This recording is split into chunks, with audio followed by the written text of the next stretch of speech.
Tertúlia. Meu boa tarde para todos e todas.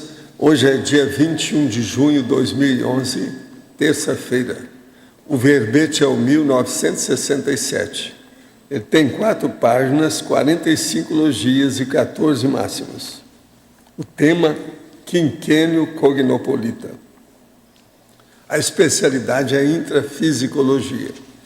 Quem redigiu o verbete e fez muita pesquisa é a nossa professora Neida, que está aqui na cadeira ou na poltrona das rés, aguardando vocês.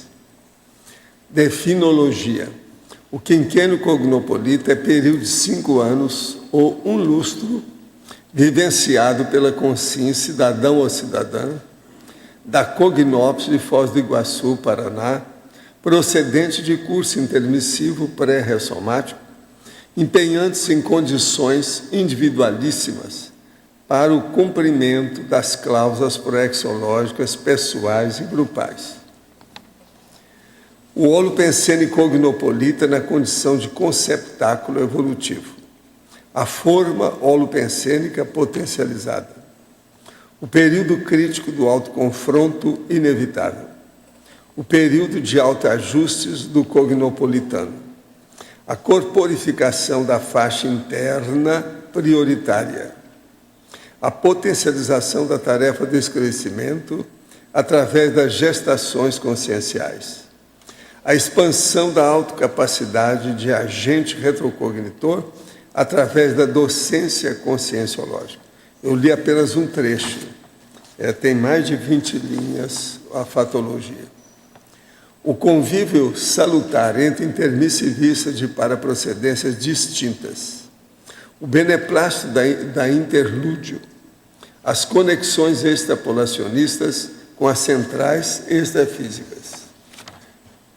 Agora, na remissiologia dos 15 itens, nós destacamos cognopolita, eficácia evolutiva, gratificação cognopolita, radicação vitalícia na cognópolis e viveiro evolutivo. Frase enfática. Quinquênio cognopolita faculta ao intermissivista atilado o autodirecionamento do ponteiro consciencial através da autorreeducação teática no convívio cosmoético e interpares. Você, na condição de intermissivista, admite a relevância do primeiro lustro na cognópolis? Já realizou inventário de vivência quinquenal na condição de cognopolita? Qual foi o saldo? Agora, questionamento. Estou em uma fase de definição na vida profissional e pessoal e esses acontecimentos têm me deixado muito cansado mental e fisicamente. Dessa forma, acabo ficando muito disperso, pensando e repensando muitas coisas sobre as melhores formas de agir para solucionar os problemas. Estou me esforçando muito para melhorar, fazendo a higienização mental e praticando diariamente o EV. Peço amparo em sua tenepse e algum aconselhamento. Olha, seria bom você anotar as coisas, chegar a uma conclusão definitiva e grafar isso tudo, registrar e seguir aquele apontamento corretamente e acabou. Aí você vai pensar menos nas coisas e vai começar a agir mais. Outro, existe um número médio de vidas já vividas individualmente. Por exemplo, eu sinto que eu sou muito novo, estou na minha 2ª ou 3ª existência já vivida. Essa é uma boa piada, né? Escuta, você já foi tudo quanto foi planta que tem por aí, tudo quanto foi bicho subhumano. E agora você é gente. Você ser gente, só para escrever o que você escreveu aqui, já mostra que você teve milhares de vidas como homem ou mulher. Agora, você já pensou, você já foi mulher muitas vezes, tá? Quero só te lembrar. É importante isso aí. Agora, isso aí que você está fazendo é uma bela piada, viu? Estou na minha 2ª ou 3ª existência já vivida. Bonitinho, viu? Deixa de ser boboca, acorda. Que é isso? Outra aqui. Estudo a conscienciologia há alguns meses, descortinei parcialmente explicações sobre fenômenos ocorridos na minha infância. Passei a promover o EV, intensificando gradativamente em uma das vezes Ao tentar iniciá-lo, senti uma espécie de golpe pérfuro, contundente, na altura do pescoço, o que desencadeou a fruição de energia, a qual aproveitei para dar início ao EV. Percebi que o processo energético estava bastante intenso e concentrava-se em torno da minha cabeça. Comecei a sentir desconforto e início de cefaleia, causando-me receio em continuar. Tentei, então, encerrar o processo, porém, diferentemente de outras vezes, tive dificuldade, que me assustou um pouco. Não sei precisar até onde o manejo de energia pode ser benéfico. Assim, gostaria de saber, se possível, a explicação sobre esse incidente, bem como a respeito da existência de cursos, livros e os meios de acessá-los. Olha, o que você fez é o seguinte, você tem que trabalhar mais, fazer registro, anotação das suas emoções e sensações e procurar superar isso. A primeira coisa que você tem que olhar é o seguinte, olha o resultado. As energias conscienciais com o estado vibracional não pode dar ressaca. Olha se você se sente bem depois. Se sente é porque tem assistência. Se não sente bem é porque tem boi na linha. Agora fala aí para nós aí, alguns livros e cursos para ele. Ele quer saber de livros? Bem, os livros você pode olhar no site da Tertúlia, do lado direito, tem nossos livros. Então, é uma ligação para o Shopcons, que é o www.shopcons.com.br. Shopcons é shop em inglês, né? SHOPCONS. E você também pode ligar aqui para a editora Epígrafe, que é 45 3525 0867. Agora, tem diversos cursos, tem que ver se o seu interesse é mais energia, qual é o curso que você tem mais interesse. Se você entrar também aí, você vai ver várias ICs, links para as ICs, que tem os cursos, e você vê o que você se afiniza mais, né? O ideal no para CAE que a gente tem 40 complementário. manobras da energia. 40 manobras, está tendo em Natal esse final de semana, não sei onde ele mora. É. E vai ter aqui em setembro. É. Agora aqui outro. Os serenões 100% têm amparadores? Olha, todo mundo tem amparador. O serenão tem o processo da consciência livre, né? Agora, eles têm uma coisa, eles têm o taquirritmia muito forte. E tem o colégio invisível dos serenões. Então, eles têm muita atividade entre eles. Pode um serenão estar encarnado e, enquanto encarnado, não saber da sua origem de consciência serena? Não. Aqui, ó, os pré-serenões já sabem o que é que eles fazem e o nível que eles têm para saber o serenão. Não existe isso. Os serenões cometem erros enquanto encarnados, aí seria bom você conversar com eles, eu não sei. Né? Precisa saber que no normal não é para cometer erro nenhum, pelo menos nesse nível. Né? Um cara igual o Arlindário, que é um pré-serenão, está fazendo a força danada. Praticamente ele não comete mais erro nenhum, a não ser usar de vez em quando aquele tênis esquisito. De modo que, se ele é assim, pensa bem o resto. Está todo mundo mais liberto. Mas, olha, pode falar. Né? Na fatologia, a primeira e segunda linha, o período crítico de autoconfronto inevitável. Podia aprofundar?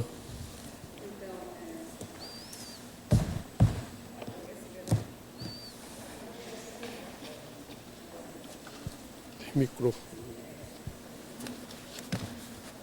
1974 Nesse caso, Arlindo, o verbete que foi escrito em função do período de 5 anos que a gente percebeu assim, ó. Logo do que eu cheguei aqui na Cognópolis, eu lembro que nas primeiras tertúlias eu ouvia do professor Valdo assim, esperem passar 5 anos, vamos ver como é que vai ser a diferença daqui a 5 anos. Por enquanto é muito cedo ainda, porque a gente já queria resolver tudo no primeiro tempo que chegou aqui, né, no primeiro ano. Ele sempre falava isso, aguardem 5 anos, pelo menos isso. É como se fosse um período pré-TENEPS, né? Aquele período de 6 meses que a gente teria que passar para depois ver como é que a gente se saía, né? Então, o que eu percebi? Que esse período de 5 anos realmente é o período crítico de autoconfronto inevitável, porque na hora que a gente chega aqui na Cognópolis, não tem como a gente fugir da gente mesmo. A gente tem que se auto-enfrentar. Então, ao lado que tu olhar, ao lado que tu sair, tu vai encontrar alguma referência à conscienciologia, à consciência. Então, não tem como a pessoa não se auto-enfrentar. Então, eu acho que esse é o período crítico, né? E seria uma aceleração da crise de crescimento? Sei lá. Não deixa de ser, porque na hora que a pessoa está aqui, isso vai potencializar que ela tenha crise mais crises, né? E se ela tirar proveito dessas crises, com certeza as coisas podem mudar. E pode ser que a pessoa também deixe passar batida. Então, a gente depois vai ver mais adiante na zeprologia, né, que existem as duas condições. Tanto que o verbete é neutro. A pessoa pode chegar aqui, se acomodar com tudo que recebeu de bom, a holoteca prontinha, o holocico, a tertúlia todo dia, vir aqui, cursos e mais cursos, e não fazer nada, né? E a pessoa também pode aproveitar esse potencial todo aqui e otimizar o seu processo evolutivo. Agora, na mesma fatologia, a quarta e quinta linha, a depuração do micro-universo consciencial. Quarta linha? Quarta e quinta, né? 1, 2, 3, 4. Não, quinta e sexta. De baixo para cima? De cima para baixo. Ah, de cima para baixo. A depuração, ela está na quinta. A depuração, depois continua na sexta aqui. Final da quinta linha tem Tá. AD. Eu estou achando aqui. Eu acho que não está igual o meu. A Depuração. expansão. De baixo para cima está falando, né? De cima para baixo. Ah, sim, tá, achei. A depuração do micro-universo consciencial. Isso tem a ver com o que a gente estava falando ali no período de crítico de autoconfronto inevitável. A pessoa vai começar a fazer uma limpeza, né? Tem até uma outra parte que fala aqui, que fala de faxina aqui, vamos ver se eu acho. E depois aqui, ó, bem na faxina. sequência, aqui na linha 8, tu vai achar a corporificação da faxina interna prioritária. Então, é como se fosse aí, a pessoa vai ter que começar a rever a sua condição intraconsciencial e ir descartando aquilo que não serve mais, aquelas condições anacrônicas da consciência, da intraconsciencialidade, que não servem mais para ela. Agora, a última coisa, na efeitologia, página 40, esse primeiro efeito, os efeitos das afinidades reatualizadas. Efeitologia... O primeiro efeito, os efeitos das afinidades reatualizadas. 40 ou 41? 40 ali, na página 40. Ah, sim. Os efeitos das afinidades reatualizadas. Então, isso aqui é importante, gente, porque, vejam bem, na hora que a gente chega aqui na Cognópolis, a gente vai começar a encontrar os ex-colegas do passado, né? Todos nós já nos encontramos em outras vidas, e acontece que as afinidades anteriores nem sempre foram assim afinidades muito positivas. Vamos supor assim que em outras vidas uma pessoa tivesse afinidade com outra, vamos supor na ludopatia. Aí na hora que a pessoa se reencontra de novo, é um outro momento, um momento evolutivo, a pessoa vai reatualizar esse encontro, né? Essa afinidade. Ela vai ter uma afinidade, só que agora num nível melhor, num nível evolutivo. Então, vai reatualizar essa condição. Correto, obrigado.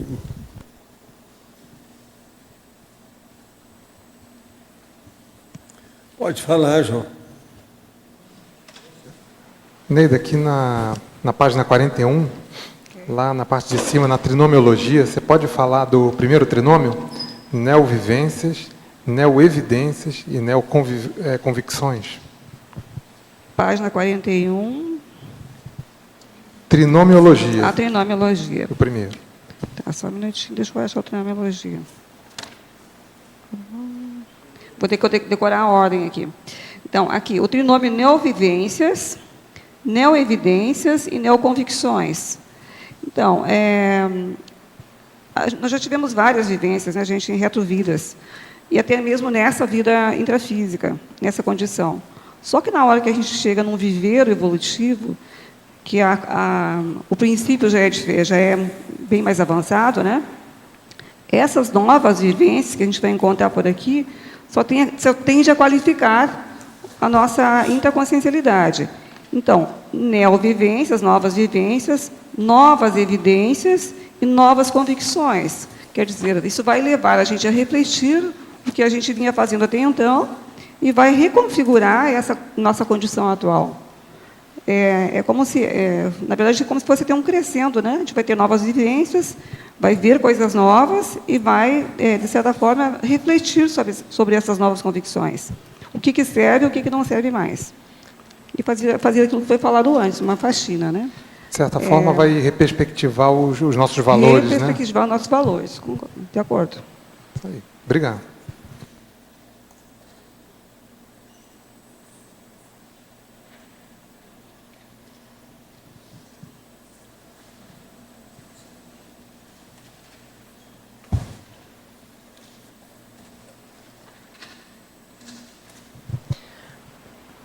Aqui na página 39, na estrangeirismologia, você poderia aprofundar o primeiro tema, o striptease consciencial ante o cosmo, com relação a esse verbete? Então, o striptease consciencial ante o cosmo é aquela condição da consciência cobaia. Na hora que nós estamos aqui nesse viveiro, como já foi falado até no verbete consciência cobaia, né? E até no curso Cobaia da Consciência, o que acontece? Nós estamos nos mostrando um para o outro de uma forma inapelável, né?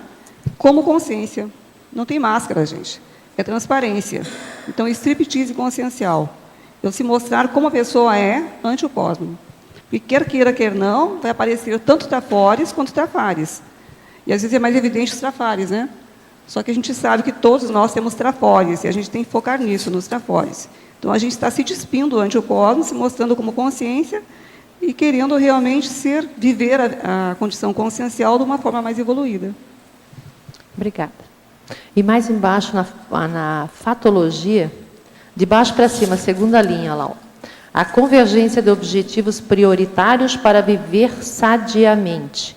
Quais, assim, que você vê os critérios, o que leva, de fato, a pessoa a conseguir fazer isso aqui?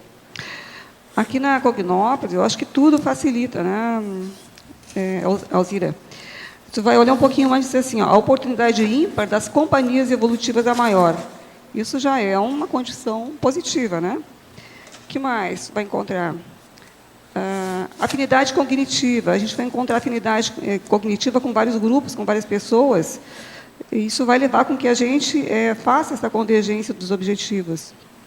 Então, uma série de condições que a gente encontra aqui, que está tudo otimizado, que vai facilitar essa convergência para a gente conviver de uma forma sadia. Então, não tem como a gente viver num grupo evolutivo se não for de forma sadia. Sim, nesse sentido eu entendi, mas assim, só o fato de vir para Foz já facilita isso? Não, só o fato de vir para Foz não facilita isso, foi o que eu falei, né?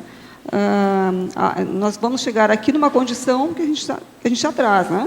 Para encontrar pessoas díspares. Todos nós somos consciências poliédricas. O fato de estiver aqui, ou de ficar próximo do professor Valdo aqui, a meio metro de distância, isso não faz com que eu fique mais evoluída.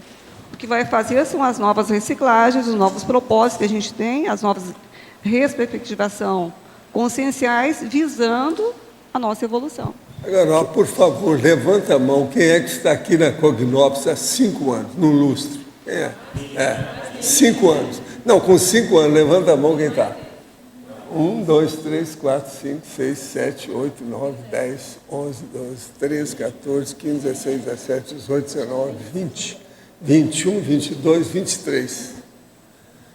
Tem 23 pessoas. Então, ó, vocês nós podemos cobrar. Curso geral da Conscienciologia. Com 5 cobaia. É a prova, né? Com 5 cobaia. Não, espera. Ter sido evoluciente. Que é muito importante, que a gente recomenda. O que mais tem assim no barato aí, por aí? O que mais? Não, esse aí agora vem. Artigo, verbete e o início do livro. Eu falei início, eu não falei que estava para fazer. Isso já foi generoso, né? Então, ó, vocês 23, quem é que já fez a prova geral da Conscienciologia? Levanta a mão. A maioria já fez. Quem é que já foi com 5 cobaia? Então, hoje nós estamos só com um povo bom aqui, então não resolve fazer. Todo mundo já fez. Entende? Aí é que é importante o quinquênio, o lustro de vida na Cognópolis. Não é isso? Quer dizer que esse já tem aquele negócio que eu chamo de vergonha na cara. Isso é fora de série. Agora, os outros que estão começando a entrar, porque quanto mais tempo passar, mais vai ter mais gente com quinquênio. Né? São os quinquenais. Né? Agora, são muitos ilustros, não é isso?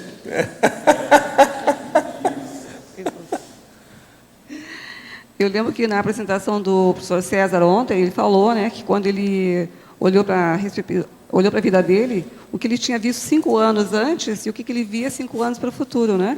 Então, ele já via de uma forma diferente. Eu acho que se a gente chegou aqui na Cognópolis e passou, decorreu 5 anos, e a gente se vê do mesmo jeito, alguma coisa está errada também, né? Exato, tem alguma coisa errada. Pode falar. Página 41, na crescendologia, na terceira linha de baixo para cima, o crescendo autoconfrontação inventariológica, acerto das prioridades. Você pode falar como é que você, se você fez, o que você pensou, como fazer essa autoconfrontação inventariológica e como é que ela vai servir, como é que ela vai ser usada para acertar as prioridades da pessoa?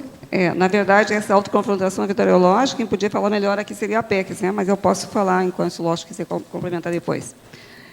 Tu pode fazer uma relação daquilo que tu já conseguiu realizar. Por exemplo, teve um tempo que eu cheguei aqui, eu vi que eu só fazia cursos. Aí pensei, estou virando uma colecionadora de cursos, né? Papacursos. Mas o que eu vou fazer com isso? Aí eu comecei a pensar na retribuição. Então, eu comecei a fazer alguma coisa para retribuir o que eu já tinha recebido, né? Então, eu comecei a ver assim que as coisas mudaram. Eu já não estava assim uma pessoa como eu me sentia no início, tão pequenininha, assim, tão incapaz de fazer alguma coisa. Não que eu me sinta hoje um as, né, gente? Mas pelo menos eu penso que já alguma coisa já posso dar em troca. O que eu recebi, já penso que eu posso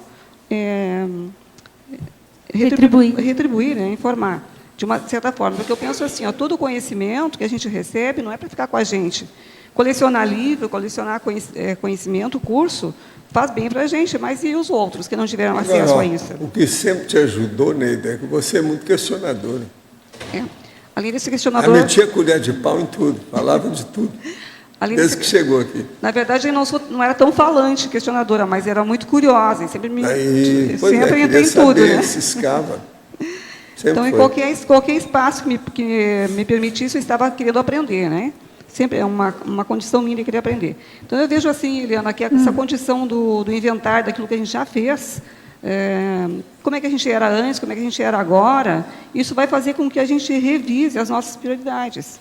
O que era prioridade para mim antes, o que é prioridade agora, e o que vai ser depois. Então, fazer um planejamento a médio, curto e longo prazo. Entendi, Neida, obrigada. E aproveitando, na mesma página, a fobiologia, superação de todas as fobias. Me fala um pouco disso assim, em relação ao tema do teu verbete. Você teve esse caso, você viu isso acontecendo com alguém, superar esse processo na verdade, a partir assim, eu coloquei inspiração de todas as fobias. Talvez seja um pouco exagerado de todas, né? Seria das fobias. Eu até conversei com o Sr. Val no início, né? Mas o que acontece é assim, a gente vê que chegar na conscienciologia, como a Alzira perguntou, não é a condição suficiente para que a gente já vire serenão. Muito menos desperto, né? A gente imagina serenão. Mas o que eu vejo assim, que a gente sempre tem algum ranço de alguma fobia. No meu caso, por exemplo, eu trabalhei na SOCIM, 27 anos como aluno, diretamente, todo dia em sala de aula, e quando eu cheguei nos cursos da conscienciologia, eu tinha medo de autoexposição de falar em público, né? Então, isso para mim era uma dificuldade, de certa forma, era uma fobia. Que aos poucos eu pensei assim, poxa, mas como é que eu consegui fazer tudo isso por tanto tempo, e agora o que me impede de fazer? Aí eu vi que tinha que fazer as minhas autopesquisas, vi que tinha que reformular as minhas formas de pensar, e essa fobia, pelo menos, eu sei que foi superada, né? E a gente vê assim, outro dia foi apresentado um verbete que é tanatofobia. Muitas pessoas que ainda estão na CCCI ainda apresentam essa condição. Então, quer dizer, se a gente for vasculhar na nossa interconsciencialidade, às vezes uma fobia que a gente nem suspeitava pode estar lá, escondidinha, né? Ok, obrigada, Neida. Mas eu acho que o objetivo de estar nesse trabalho de avaliação, de inventariologia, é para ver o que já foi superado e o que ainda precisa ser superado. Muito bom, obrigada. Quem é que está aí com o microfone? É você?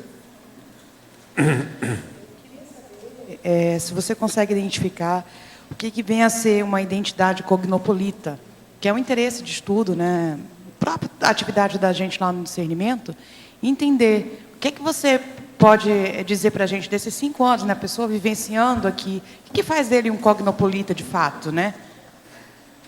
Eu penso que o que faz a pessoa ser um cognopolita de fato é aquela pessoa que vestiu a camiseta da radicação vitalícia na Cognópolis, né?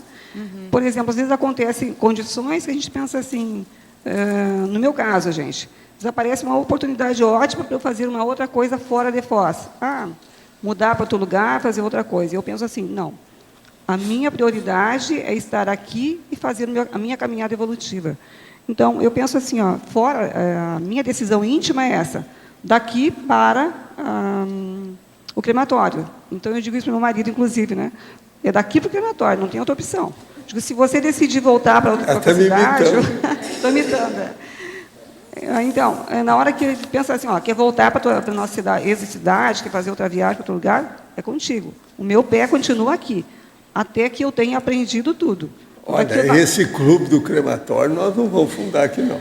Tipo assim, daqui eu não saio, daqui ninguém me tira. Então, a identificação que eu penso... Vivian. E a pessoa estar querendo realmente fazer parte desse grupo, né, No foco da radicação vitalícia, isso. Com foco na radicação vitalícia e com esse entrosamento com esse grupo, né? Eu só ficar aqui como radicada na Cognópolis, mas não fizer nada, não conviver com as outras pessoas, é a mesma coisa que eu ficar com um monge, né? Vai lá para a montanha e fica isolado, a evolução fica um pouquinho limitada, né? Então, eu penso que esse sinergismo grupal oportunizado por esse grupo que está aqui é o que vai potencializar isso. Então, a identificação é grupal, não é somente individual. E nesse caso aqui, você falou da questão da convivialidade, né? Sim. Hoje a gente já tem vários instrumentos que auxiliam essa convivialidade do grupo. O que você acha que a gente pode acrescentar para melhorar, para aumentar esse nível de sinergia e, obviamente, consolidar e fortalecer essa identidade cognopolita?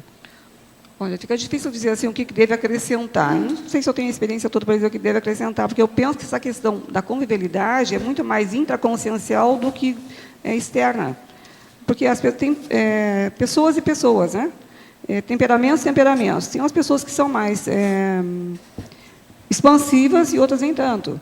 Mas eu vejo que a questão do convívio é aquela questão do respeito, da integração, da interação, mas não necessariamente que tem que haver um fato. Porque, vejam bem, todo dia, quer a gente queira, quer não, a gente convive. Aqui em Foz, gente, ao redor de Foz, não tem um dia que a gente saia para algum lugar que não encontre alguém da CCI. Então, esse convívio, quer queira, quer não, já acontece espontaneamente. Então, assim, não é porque tem uma festa amanhã lá no discernimento, se eu não for, eu não vou estar convivendo. E eu penso que essa condição de convívio acontece diariamente. O que não pode acontecer é a pessoa estar aqui e simplesmente ignorar o fato de estar no grupo. Sim. Como a gente sabe que às vezes acontece também, né? Então, não sei se vai ser criando um evento diferenciado que isso vai mudar. Mas aí não fica para pensar, necessariamente seja um evento, né? A gente, por exemplo, ter espaços onde tenha praças, ambientes que propiciem diversas formas de convivialidade, isso auxilia, né? Fora que a gente já tem vinculadas às atividades próprias de voluntariado. Isso eu acho que é importante fortalecer. Ok.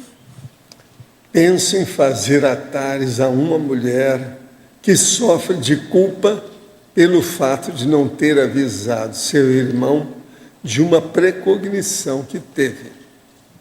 Nessa precognição, seu irmão morria. Ela teve medo de avisá-lo por achar que iriam chamá-la de doida.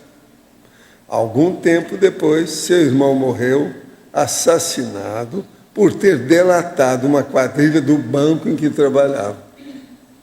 O que dizer para uma pessoa num caso desse? Ela está conhecendo a Conscienciologia agora, está fazendo o CIP. Olha, o problema dela é estudar os fenômenos, os parafenômenos, os parafatos. E ela vê daqui para frente o que ela pode fazer para ajudar os outros, sempre vai melhorar o modo dela pensar. Ela está fazendo o CIP lá, ela vai, pouco a pouco, ela vai ficar esclarecida com o assunto. Qualquer coisa, ela vem aqui querendo dar um banho de loja nela. Em tertúlia passada, no verbete liturgia natural, o senhor falou que a gravata está cada vez mais em desuso. Li hoje a notícia de que o Conselho Nacional de Justiça irá julgar um caso em que uma juíza de Duque de Caxias, no Rio de Janeiro, se negou a atender um advogado porque ele não estava usando o paletó, embora estivesse com camisa social de manga comprida e gravata. A alegação da advogada é que estava um calor escaldante e não haveria motivo razoável para vincular o atendimento ao uso do paletó. Essa não seria uma demonstração fática e evidente que certas liturgias merece ser abolida definitivamente de nossos costumes? É lógico. Mas agora, ó, você tem que lembrar o seguinte, falando francamente, de uma maneira nua e crua, a jurisprudência no Brasil é ótima de forma e péssima de conteúdo. Isso é o resumo. O que você acha do que eu estou falando? Pois é. Isso é o resumo de tudo. Ótima de forma, as aparências são terríveis, e péssima de conteúdo, tudo que decide a situação toda. A maioria está muito brava. E olha, isso aí é uma coisa séria, pelo seguinte, ela falou bem aqui que o processo, andamento, é uma demonstração, porque Conselho Nacional de Justiça, eles querem manter a liturgia da medievalesca, de qualquer maneira. Quer dizer, eles não têm competência para a sua palavra superar a condição. Se ter aparência, besteira, enorme. É terrível, mas a gente tem que falar nessas liturgias, o negócio não é fácil. Mas agora que está acabando, está. Uma prova disso seria bom nosso amigo ver o seguinte, olha as entrevistas na televisão, um monte de gente aparecendo sem gravata. É uma das coisas mais sérias que tem, entrevista, que às vezes a pessoa vai aparecer na televisão uma vez na vida ou está na morte, que é raro, e ela vai lá sem gravata, quer dizer, tem um monte de gente assim. Eu já vi repórteres, já vi cientistas políticos, já vi economista, tudo sem gravata. Então, isso é importante ver, alguma coisa está acontecendo. Eu estou sem gravata, viu? Quero dizer para você. Tem que tirar aqui para você ver que eu estou sem. A Globo News tem o Conta Corrente, que é um programa especializado em economia, que é todo dia, né? Um jornal que é todo dia. E na sexta-feira eles não usam, eles vão mais informais. Eles falam que é o casual day, né? Então, eles... porque já é o fim de semana, né? O próprio repórter... Eles já querem bagunçar o Correio. Isso é algumas empresas adotam isso. Sexta-feira? É uma prática de várias empresas adotarem isso, né? Na sexta-feira, o casual day, então vai todo mundo mais informal. Aqui hoje não tem ninguém de gravata. Aquele dia eu olhei e não tinha ninguém. Hoje tem alguém de gravata? Eu acho que eu vou trazer uma gravata. Quando a pessoa se sentir mal, eu ofereço a gravata aqui. E é interessante que eles, na TV, eles adotaram isso. Valdir, essa questão também esses juízes que usam toga aí, né? Supremo, a gente vê lá todo mundo de toga também. Isso aí já é uma tradição danada. Né? Não, o processo da etiqueta, a solenidade, né? A liturgia do direito vai ser a última coisa a cair na Terra. Isso vai demorar muito.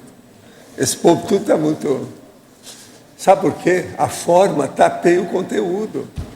Uma pessoa aparece aí muito bem arrumadinha, ela pode falar uma opção de besteira, que a arrumação às vezes tapeia aquilo.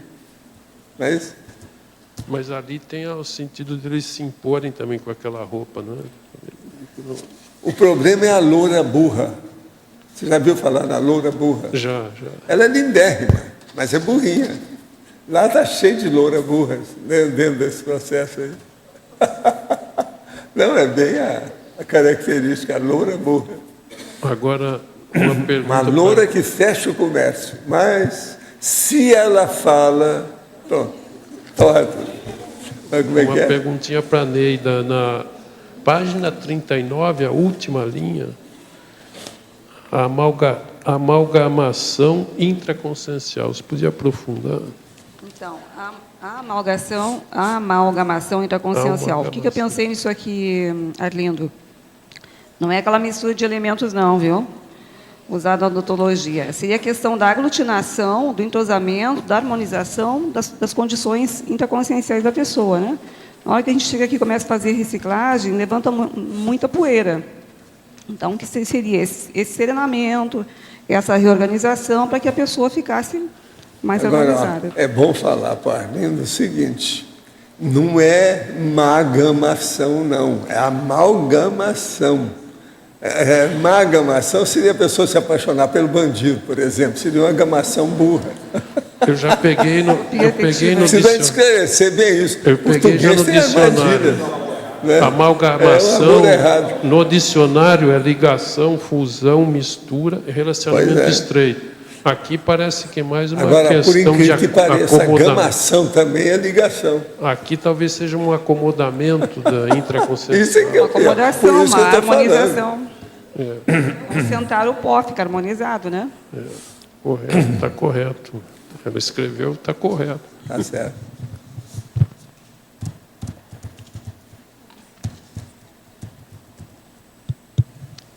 Neida, Beth aqui em Pode cima. falar. Tudo bem? Tudo bem. Parabéns aí pelo verbete. Obrigada.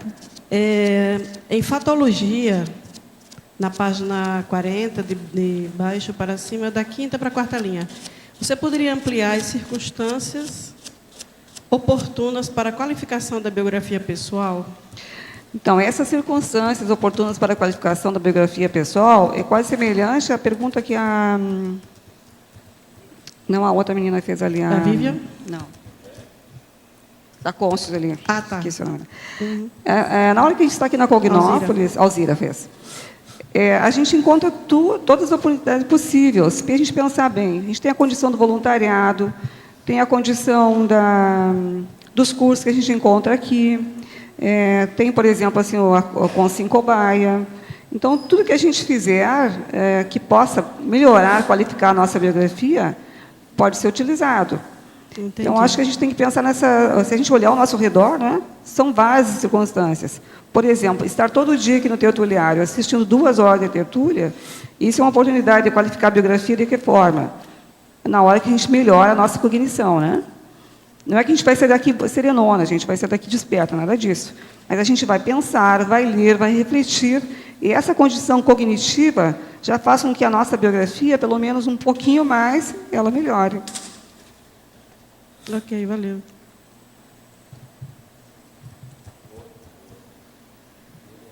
Pode falar. Foi, agora foi. É que eu não tinha ligado direito aqui. Neida, Pode quanto falar. à questão de outras cognópolis, como é que você vê também esse desenvolvimento das pessoas durante 5 anos ou 10 anos em outros locais? É claro que em Foz do Iguaçu a gente percebe essa sinergia cada vez maior, né? E o processo do ambiente tem otimizado muito até as próprias crises, né, pessoais. Em outras cognópolis, você chegou a pensar como isso tende a se desenvolver? Na verdade, que eu parasse para pensar dele, mas o que eu acho, eu refletindo agora, eu penso assim, que isso a condição da pessoa evoluir, da pessoa querer mudar, vai depender muito mais dela do que da condição que ela encontra. Por exemplo, o senhor Valdo, quando chegou aqui, claro que, dados os descontos diversos para ele, não havia tertuliário, não havia outras consciências para auxiliar, como ele mesmo diz, né? Eu acho que muitos de nós que viemos de outras cidades, por exemplo, na cidade que eu morava, era 80 mil habitantes. Eu viajava 800 quilômetros, você sabe da minha história, né? Para poder fazer curso em Porto Alegre. Aí o que acontece? Havendo esse interesse, essa vontade, dependendo da pessoa, essa evolução vai acontecer. Claro que se a gente encontrar um espaço otimizado, isso facilita muito. Outro dia a professora Amal falou Agora, o seguinte... Eu penso que toda Cognópolis atualmente tem curso. Onde tem curso, a pessoa muda. Não, exatamente, tem curso. Só isso aí é o recurso.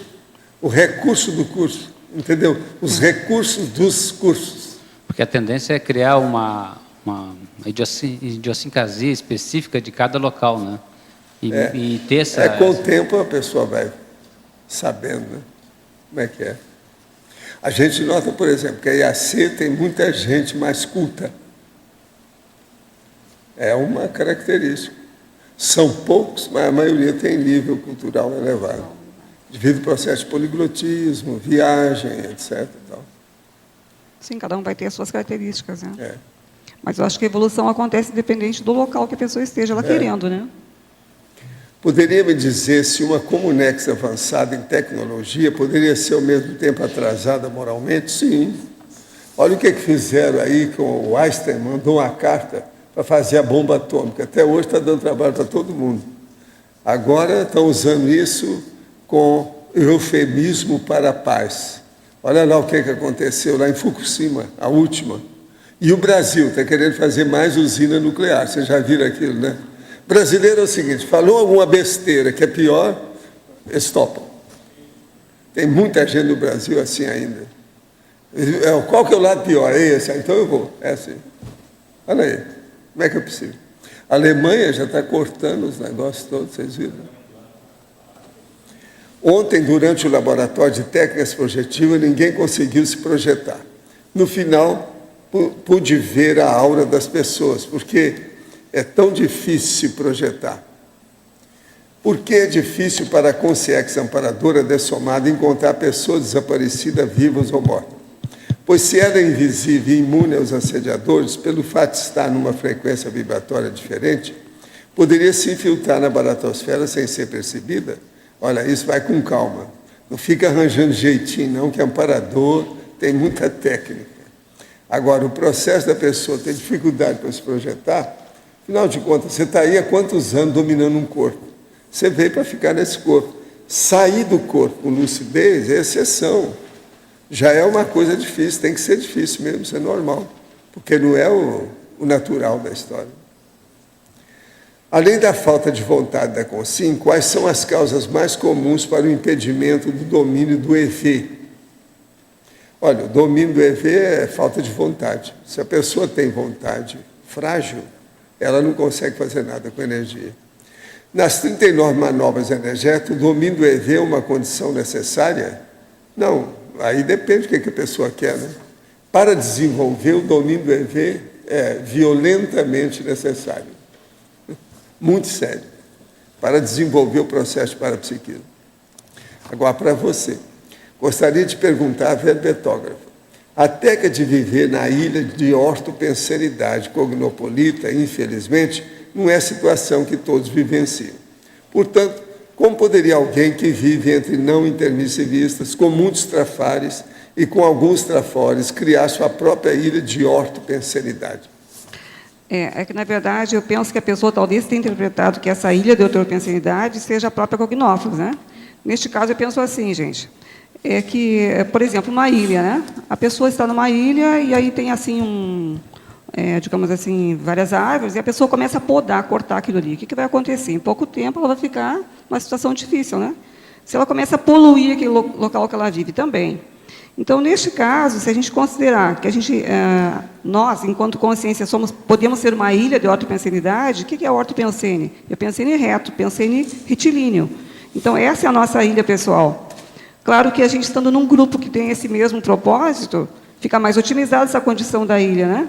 Então, a técnica de viver na ilha de ortopensenidade, eu quis colocar na condição da gente manter a nossa retilinidade pensênica para não poluir essa ilha, nesse sentido. Então, qualquer pessoa, mesmo estando aqui ou não, ela pode trabalhar com a sua pensenidade e manter essa ilha, numa condição retilínea, uma condição rígida, sadia também.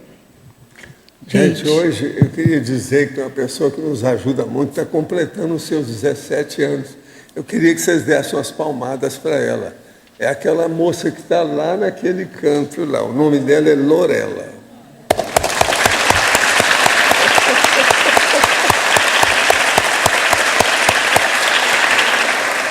Ela ficou até hoje de lado lá, para esconder, né?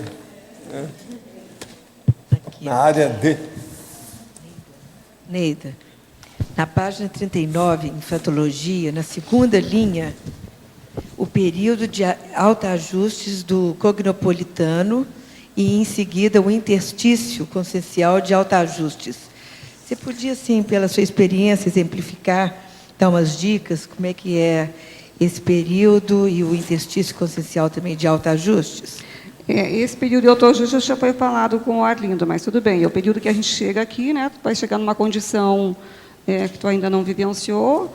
A gente chega, pelo menos no meu caso, tá? Na minha experiência, eu cheguei aqui um pouco assim tímida, encontrei um grupo, assim me senti uma formiguinha, né? E como é que eu vou me fazer para aprender? Todo mundo já está tantos anos aqui, eu estou chegando agora, como é que eu faço? Aí vi que só tinha um jeito, né? Começar a aprender, começar a caminhar, começar a estudar, começar a me virar. Então, na hora que a gente está fazendo isso, também está fazendo os teus autoajustes, as tuas reciclagens, as tuas autopesquisas e reciclando aquilo que não serve mais, né? E no caso do interstício consciencial de autoajuste, é aquele período que existe, né? aquela fase, aquele tempo que tu precisa para fazer esse ajuste. Sempre vai haver uma fasezinha que tu, de vez em quando tu te sente um pouquinho menor, daqui um pouquinho tu melhora, oscilações que acontecem nesse ajuste, entende? Mas daqui um pouquinho equaliza e você continua.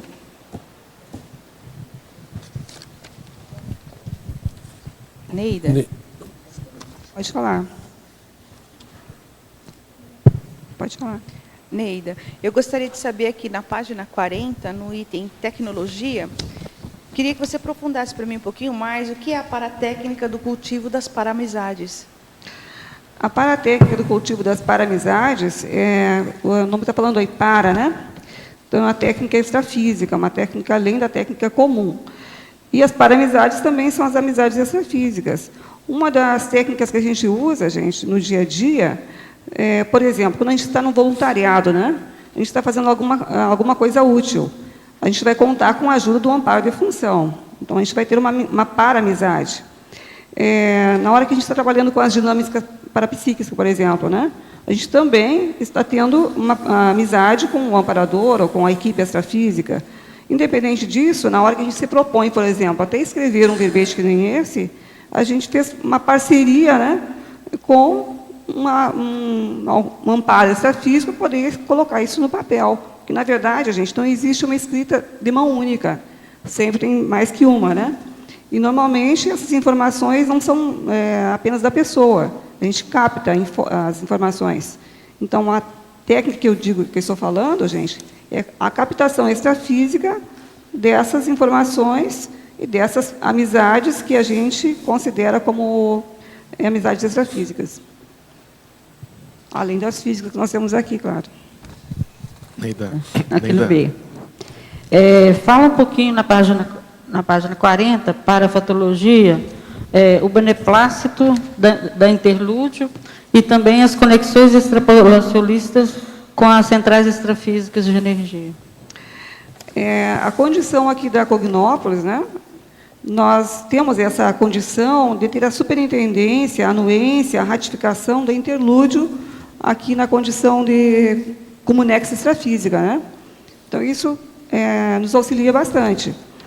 E essas condições extrapolacionistas com as centrais extrafísicas, eu não posso dizer que eu tenha vivenciado isso, mas acho que muitos de nós já conseguiu chegar a essa condição de acessar a central extrafísica de energia, da fraternidade ou da verdade. Eu ainda estou me esforçando para chegar lá, mas eu penso que dentro da comunidade, da Cognópolis, muitas pessoas já conseguem isso. Aqui no D. Parabéns pelo verbete, né? Aqui na fatologia, na página 39, eu não sei se você já comentou, a primeira linha ali, o gargalo da renovação. Você poderia, porque eu percebi que os dois próximos, o período crítico do autoconfronto inevitável e o período da autossuperação consciencial, tem muito a ver com o processo do gargalo, né? Então, como é que você, que dicas que você daria em relação à superação do gargalo? Como é que você... Então, eu penso, Eduardo, que essa condição do gargalo, da renovação, é aquela hora que a gente chega aqui, como eu falei, no meu caso, um pouco tímido, e a pessoa fica querendo recuar, voltar para trás, e aí tu fica pensando, não, mas o que eu vim fazer aqui? Eu quero voltar, eu quero renovar. Então, na hora que a pessoa se predispõe assim, não, eu quero renovar, o meu objetivo é esse. Então, a pessoa, para poder se superar, ela tem que se auto-enfrentar. Ela não pode fugir dela mesma, entende? Então, eu acho que assim, esse gargalo é a hora que a pessoa resolve se auto-enfrentar mesmo. Agora, quando você observa, por exemplo, a ultrapassagem do gargalo, né, o que você observa de diferente quando a pessoa ultrapassa o gargalo?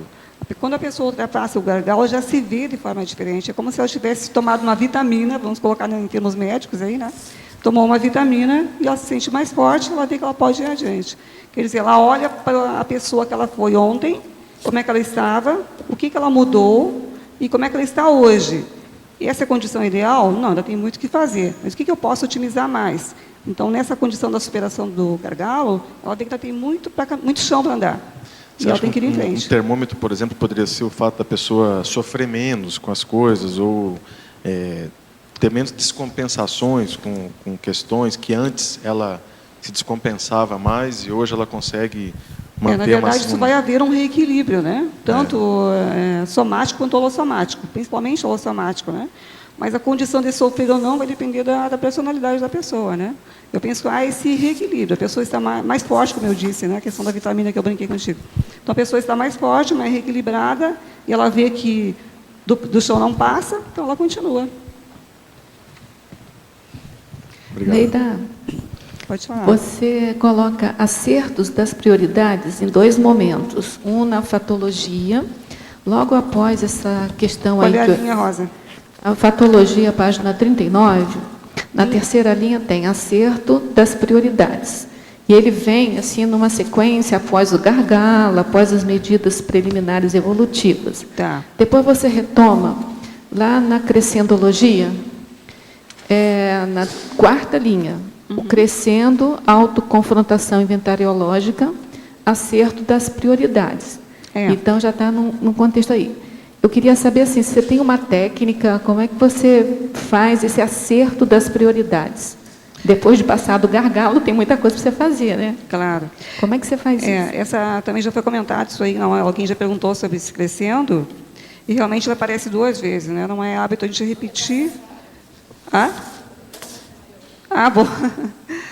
Mas a questão é a seguinte, Rosa, que na hora que a gente faz esse inventário daquilo que a gente já conseguiu como positivo, como superação, a gente vê que ainda tem que redirecionar a vida, que ainda não está pronto. Tem muita coisa a ser feita, né? Então, a gente vai ter que refazer. Então, eu lembro daquele caso que a gente vê as pessoas com a agenda muito cheia, por exemplo, né? E a pessoa está tão ocupada, tão assoberbada com aquela agenda, e ela não consegue fazer nada. Porque a pessoa não para pensar o que é prioritário. Na hora que a pessoa coloca o foco naquilo que é prioritário, ela realmente vai fazer esse realinhamento, esse acerto das prioridades. Então, só a partir desse tal ter feito um levantamento, um inventário disso, é que ela vai poder fazer essa correção. Antes disso, não tem como, eu penso, né? Sei, mas quais critérios você usa, assim, ou você usou, para você fazer as suas prioridades aqui? Por exemplo, nessa CCI, que tem uma porção de opções. Que, na verdade, assim, eu penso, no meu caso, Rosa, o que é prioritário para mim neste momento? O que eu tenho que superar? O que eu tenho que fazer? Então, assim, o que é prioridade para mim agora pode não ser prioridade para nenhum de vocês. Mas, assim, pode ser prioridade para muitos também de um grupo. Mas, nesse momento, o que eu vou fazer? Por exemplo, eu fiquei um tempo trabalhando apenas na parte administrativa, né? Então, eu não me envolvia muito. O meu objetivo primeiro era chegar para o holociclo. Eu queria muito ir para o holociclo, a minha ideia primeira era essa. Só que daí surgiu aquela questão de ficar na parte administrativa e eu fiquei um tempo lá. De repente, eu vi que estava me envolvendo muito, gente, com essa parte, não estava fazendo o que eu tinha que fazer. Que eu via que o meu trabalho não era ali. Eu tinha que contribuir, dar a minha contribuição também, mas que não era só aquilo que eu tinha que fazer, que eu deveria investir na parte mental somática.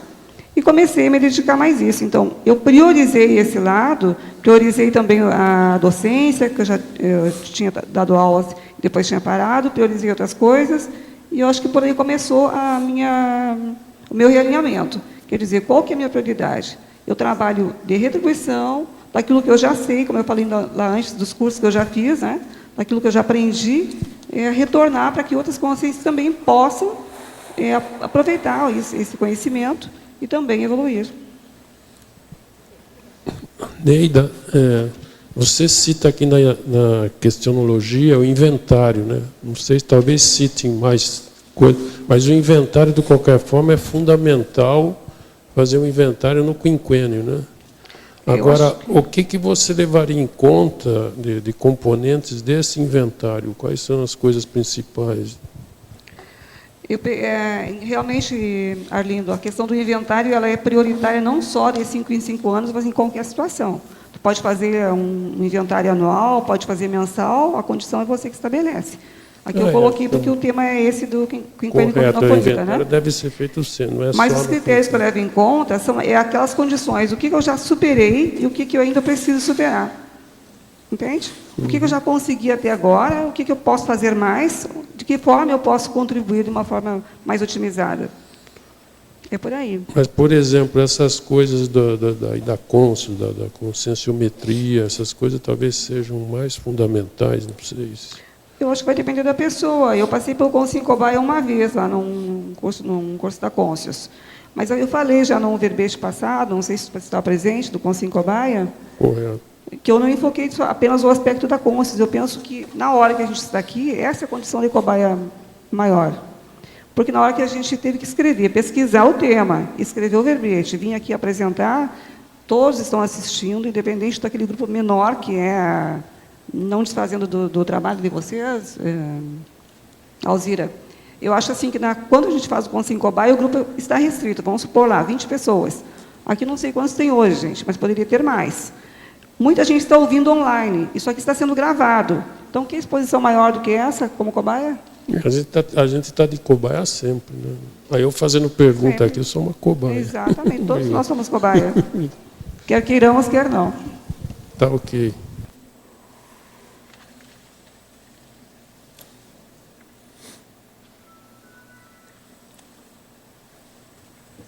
Ela está estudando meia década.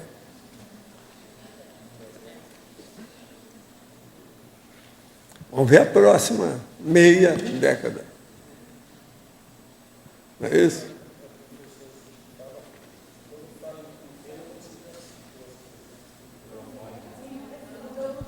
Uma coisa importante, você já citou, acho que várias vezes, até em verbetes, questão do quinquênio. Mas essa questão é importante, como aqueles 6 meses lá da TENEPS, etc. Pergunta mais para vocês. Pois é um lustro, quinquênio, meia década. Vamos estudar e ver o que a gente faz. 5 anos já dá para fazer muita coisa. Você mesmo, Lócio, não estava falando que um curso superior de 5 anos, já a maioria, né? Está por aí. Pensa bem. 4 anos já tem vários. Que é um período de assentar a pessoa aqui na Cognópolis, tudo é isso, né? Ô, Luiz, você pode falar, Luiz. Você tem direito. Eu queria fazer uma pergunta sobre TENEPS para você. Pois não. Você fala que... 200 pratas. Tá bom. À vista. À vista. Você fala que na técnica, né, a pessoa tem que dar passividade, aquela passividade ativa, né, para um parador mandar. Sim. Que a pessoa não manda. Mas naquele início que a pessoa repassa o dia anterior dela, as últimas 24 horas, ali ela não está, até certo ponto, comandando? Não, está comandando a ela, mas não o trabalho. Está vendo o que ela errou. Aquilo tem que ser feito antes. E nesse momento... A pessoa urubucervar as suas tolices. Mas nesse momento não tem exteriorização? Não, depende, pergunta para a pessoa. Ela que sabe. O problema é o seguinte, você fez um holopensene adequado para a TENEPS, fica tudo favorável para pensar. A escogitação mental fica fácil. Pensa bem nisso. A elucubração. O solilóquio. Você pensar por você mesmo. Tudo fica muito mais fácil. E daí, passado esse momento de reflexão, aí sim começa a... Não, aí depende da pessoa, ela pode fazer isso. Às vezes tem gente que faz isso 1 hora antes, fica só pensando o que foi, como é que foi. Tem gente complicada com essas coisas. Pessoa de temperamento que descasca todo mundo é um problemão. No início ela tem problema. Entende? Às vezes. Mas isso não entra, então... Tem que mudar. A TENEPS não dá para a pessoa ficar do jeito que era. Sempre tem algum polimento para ser feito. Até agora eu não vi ninguém que não falasse que não tivesse alguma coisa. Todo mundo tem. Mas isso polimento. Então isso daí não entra nos 50 minutos? Não, pode ser fora. Depende da pessoa. E também, às vezes, se ela estiver dando lá a passividade, ela entra num transe que às vezes ela pode pensar nas coisas. O amparador, às vezes, mesmo permite isso. Então, ela tem divisão de atenção. Estão mexendo no corpo dela e ela... E quando alguém faz um pedido para você, você leva aquele pedido para a TENEPS, e daí você faz a evocação na hora da prática? Ou não, eu penso na hora que eu recebo e deixo no local, tudo especializado. A gente já sabe como é que é. Agora, eu leio todos que eu recebo. Na hora, né? Conforme o dia, são 200 leituras. E outra coisa, tem leitura que às vezes são 23 páginas. Tudo isso eu tenho. Agora, eu vou queimando, né? Atualmente, preciso de falar com a turma lá da cremação, que é o meu filho e a Marta, que eu acho que já está na hora de queimar, que já tem várias cubas cheias de material, muito material. Queimo tudo, começo tudo de novo. Sabe? Todo dia a gente está começando de novo. Professor, sim. Por exemplo, se a gente tem um pedido de TENEPS, aí mantém esse pedido ali no quarto de TENEPS, dentro da gaveta, assim, como é que a gente sabe assim, qual é a hora de A hora que você acumulou muito material. Eu faço isso a hora que eu tenho várias cubas cheias de material, está na hora de queimar. Agora, comigo, antes eu fazia isso de 6 em 6 meses, hoje não dá mais. Em pouco tempo eu estou com um monte de coisa. Então, você acha que não tem problema? Se eu não tiver cuidado dessas coisas, você não pode estar oferecendo, os outros não podem estar vendo o que está escrito ali. Olha, tudo quanto é filme de horror, de terror, de ação, policial, novelas da Globo, casos da polícia, problema do Datena, perante a minha TENEP fica desse tamanhozinho. Tem coisa muito pior do que eu recebo. Cracolândia. Mas no caso, por exemplo, a gente pega alguns pedidos, que não é essa quantidade de pedidos, e deixa ali na gaveta. Não importa, ali pode deixar ali o tempo, se não encher a gaveta, não tem problema. Não, depende da pessoa, precisa saber que gaveta é essa, a casa. Depende do tamanho, né? Dentro do quarto. Eu não ponho a mão na cumbuca por ninguém, é a pessoa que tem que ver. Eu cuido do meu material. Depende do tamanho da gaveta também, né? Não, eu tenho uma caixa preta de papelão grosso. Uma vez me deram um negócio, estava cheio de energia, então eu tenho aquela caixa, ela é preta, por incrível que pareça. Eu guardo o material. A hora que eu vejo que a caixa encheu, dá direitinho uma polionda daquela grande. Então eu passo tudo para a polionda. Aquela polionda eu coloco dentro das cubas. Quando a cuba enche com várias poliondas, aí está na hora de queimar. Agora, o material todo meu, com TENEPS, ele é dobrado desse jeito. Eu faço isso faz 50 anos. Então, fica mais fácil. Você pega assim, ó, e coloca dentro. Dentro da polionda fica certinho, que é a metade da folha. É o jeito. Desse jeito aqui, ó, você pode pegar todos os pedidos que eles mandam para você. Agora, é lógico. Por exemplo, tem 23 páginas, o negócio você custa dobrar, tem que fazer força, acertar tudo. Agora, ali, ó, tem tudo quanto é, vamos dizer, script, enredo, história. Daria para fazer novela durante 1000 anos. O material que tem. Agora, eu estou vendo uma pessoa muito importante aqui no caso, que está lá em cima. Lá, ó. Será que ele veio para fazer alguma pergunta para você? Porque ele não está sentado aí. Devia ser para fazer alguma pergunta para você. É isso? Vamos ver o que dá. Valdo, aqui no Deu. Em relação a... Você quer falar, Oswaldo? Fica à vontade. Ok, obrigado. Aproveitando a presença da pessoa que está à minha direita, sim. Eu queria te sugerir na efeitologia o efeito alavancador da vivência da dupla evolutiva. Efeitologia.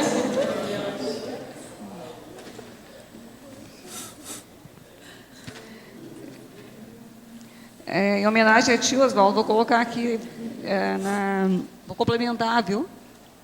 Em homenagem à tua pessoa. Pode agradecer a ele, porque foi ele que me fez lembrar. Tá bom. Quem é que ia falar aí? Você?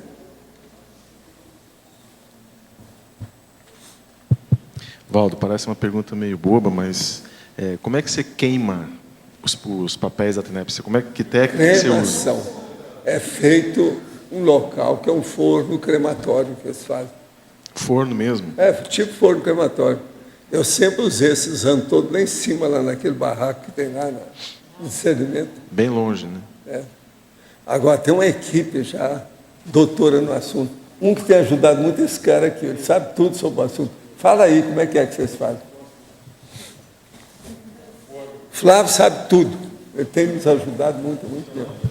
A Marta ela faz a primeira seleção, né? Então, quer dizer, ela pega o material do professor Valdo, aí nós recolhemos, levamos para o carro, aí é preparado lá o local. Ninguém lê o material, Não. ninguém lê nada. Aquilo da forma que ele já vem, ele já é jogado e vai queimando, a gente vai E controlando. fica o urubu observando.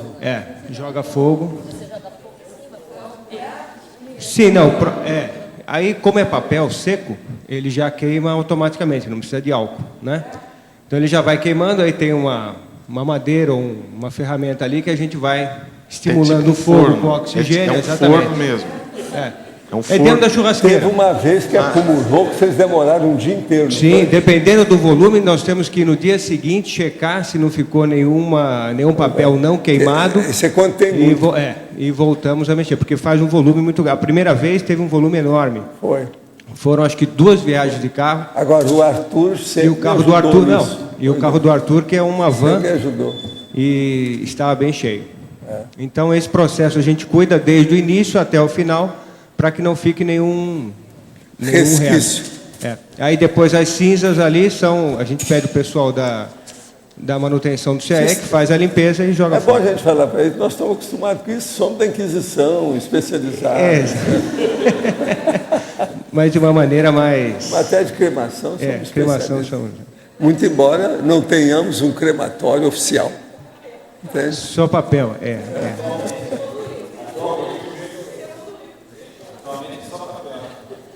Já vamos para o terceiro ano, acho que, de queima aí, né?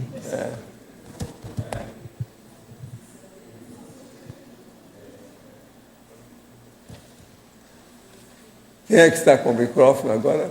Vamos ver.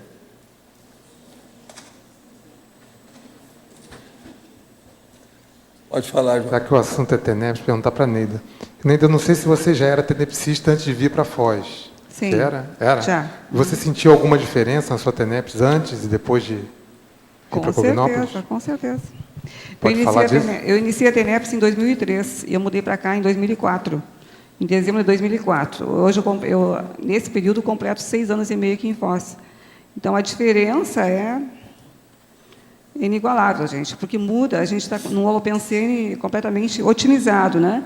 E eu percebi essa diferença maior ainda quando eu mudei para o Campo dos Sonhos, né? E a gente mudou aqui para o condomínio, então parece assim que quanto mais próximo do grupo, a gente... não só isso, né? Eu acho que não é só proximidade, eu acho que as reciclagens que vão sendo feitas auxiliam muito mais que isso, mas o local é otimizador.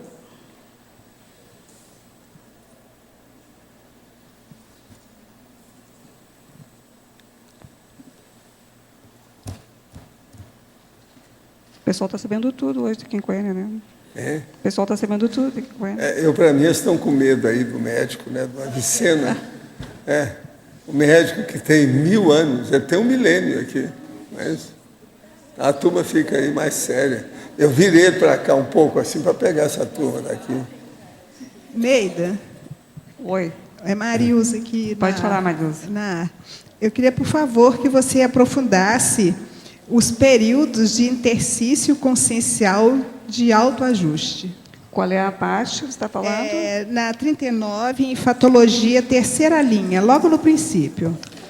Então, nós já tínhamos comentado também isso aí, mas vamos repetir. Você está falando assim, ali anterior a isso, diz assim, o período de autoajustes e o interstício consciencial do autoajuste, é isso? Mas eu interessei mais. Então, esse interstício é um intervalo de tempo, né?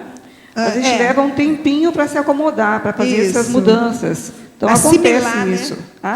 Assimilar as mudanças, né, que estão acontecendo. Na verdade, assimilar, reformular, né, tudo que a gente precisa para a gente seguir em frente. Isso. Então, acontece esse intervalo de reflexão, de novos fatos que acontecem na vida da gente, a gente vai precisar disso aí. Aí acontece lá os autoajustes, a amalgamação que a gente já falou também, que o Arlindo tinha perguntado, né? Isso. A gente consegue chegar depois, mais adiante, num equilíbrio, numa harmonização melhor. Tá ok, obrigada.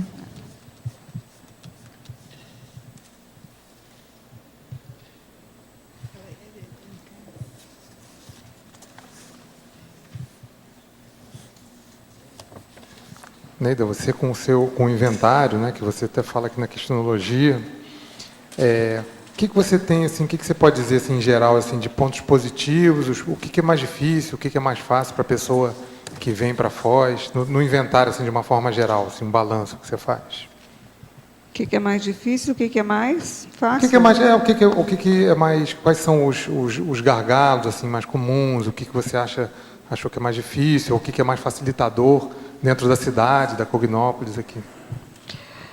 Olha, eu não sei te dizer assim, se a minha experiência serviria, João, mas eu acho que são várias condições aqui. Eu não posso dizer que o gargalo de um seja o mesmo gargalo de outro.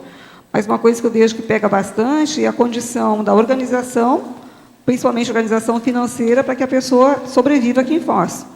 Então, a gente vê assim, com pessoas que mudam assim, de uma forma bem abrupta, né?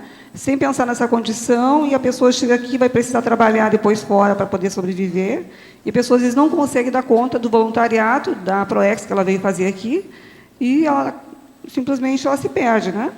Esse seria um gargalo. Outro gargalo que eu vejo também é a pessoa que ainda não tem aquele foco definido. O que é que ela veio fazer aqui? Qual que é a mudança, ou qual que é o objetivo dela na programação assistencial? Qual que é a parte dela que lhe cabe nesse trabalho da Max Proex? Se a pessoa também não tiver essa definição, isso também é um gargalo. Então, acho que são várias condições, eu elenquei essas duas, né? Eu acho que facilita a pessoa ter um mega foco definido, né?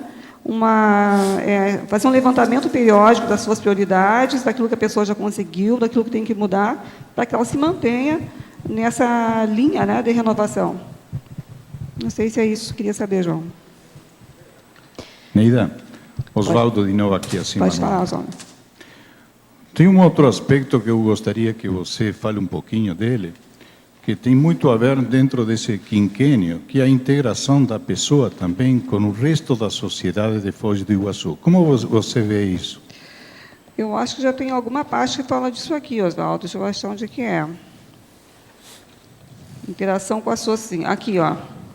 Na crescendologia, na segunda linha, tem assim, o crescendo, cidadão da Socim, cidadão do Cosmo, né? E esse crescendo tem a ver também com a interação da Cognópolis, né, que é a intrafisicalidade, com essa fisicalidade. Então, eu penso assim, ó, na hora que a pessoa ela chegou aqui como condição de cognopolita, o fato dela ser cognopolita não a exclui de ser uma cidadã da Socim. Então, essa interação ela tem que existir sempre, senão a pessoa vai se tornar uma ilha isolada, né, impossível. Então, aquela coisa de dizer que a pessoa vai evoluir isolada é impossível, né? Então, essa troca, essa interação, esse convívio com a Socim, que é muito rico para nós, na hora que a gente chama o pessoal para participar dos eventos, a gente... eu lembro daquela parte que nós tínhamos lá no shopping, como é que chama? Conscienciologia, foi um período de muita interação que a gente, praticamente todo dia, né, interagia com as pessoas, e as pessoas queriam saber a respeito da Conscienciologia. E a gente recebe visitantes também aqui que interagem com a gente, então, acho que essa riqueza dessa interação, ela acontece sempre, Oswaldo, não tem como a gente evitar. É isso que faz da gente esse grupo, né? Ok, obrigado. João, eu queria te falar, escapou o seu quinquênio na frase enfática, está com letra maiúscula. A revisão? I'm sorry. Neida? Pode falar. Poderia comentar, se for possível, a antagonismologia, um pouquinho cada um? Um pouquinho cada um é mais caro, viu, Gisele? Vou usar a mesma tática aqui. É que, na verdade, quando a gente fala de lustro, né, de quinquênio, o mais comum é a questão daquele quinquênio que a gente vê na condição do funcionalismo, por exemplo, né? Na minha condição, são triênios, né, como funcionária pública do Estado do Rio Grande do Sul. É triênio, mas outras categorias utilizam o quinquênio. Quinquênio ou quinquênio. Antes nós tínhamos trema, agora não tem mais, né? Então, por exemplo, eu coloquei como condição de antonimologia o lustro do vínculo profissional, que é isso que eu estou falando, né? A pessoa completar 5 anos naquela profissão não é a mesma coisa que a pessoa completar 5 anos aqui na Cognópolis. O quinquênio do vínculo trabalhista, que seria a mesma coisa que o vínculo profissional, também é um antônimo da condição de quinquênio conscienciopolita. Quinquênio eletronáutica. Uma pessoa que tem 5 anos na eletronáutica é completamente o oposto de uma pessoa que vivencia, né, ou que completou um quinquênio na conscienciologia. O quinquênio artístico. A pessoa completou 5 anos praticando arte, ou trabalhando com arte. Vai levar um bom tempo para fazer essa reconfiguração, gente. Quinquênio turístico. A pessoa pode passar 5 anos fazendo turismo, né? É mais direito dela. Mas vejam que tudo são condições antípodas, contrárias àquilo que a gente colocou como sinônimo. Quinquênio social, que seria quase que a mesma coisa do turismo, né? A pessoa não faz nada, a pessoa só faz o social. Quinquênio de acomodação, outra coisa, a pessoa também não faz nada, né? Então, são vários períodos que a gente pode contar como quinquênio, mas que, na verdade, nenhum deles é evolutivo. Aqui, meia década de inatividade para meia década cognopolita faz uma diferença enorme. Você vê isso, Gisele? Posso continuar, então? Pode. Ali também, eu achei bem interessante, eu nem tinha lido. Eu pedi antagonismologia, você deu uma olhadinha em antonimologia. Mas eu achei bem interessante, me chamou mais atenção.